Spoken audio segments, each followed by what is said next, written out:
Yun, what's up mga idol? Nagbabalik na naman si Boy Tibay ng Bataan. May nakapagsabi sa akin na napatumba daw ni Boy Kilaw yung saging gamit ng kanyang kamao.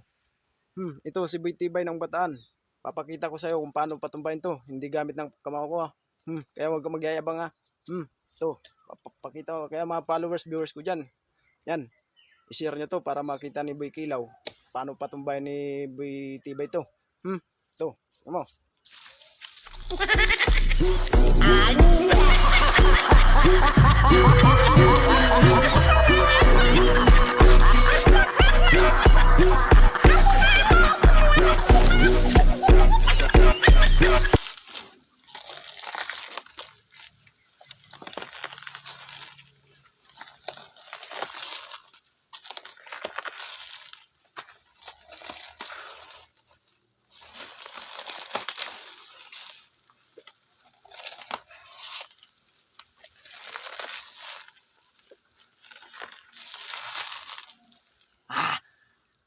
Boy Kilaw, ito na, huwag kang magyayabang ha. Okay.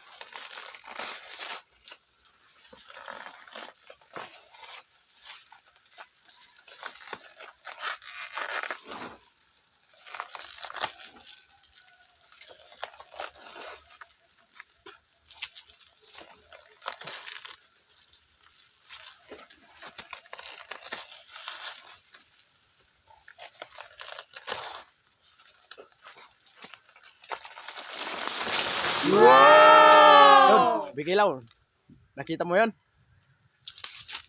Kaya kung matibay ka, gawin mo yun ha. Gigigilaw ko sa'yo. Yan, mga viewers ko yan, i-share nyo to para makita ni Boy Kilaw kung gaano tayo katibay. Maraming salamat sa panunod mga katibay.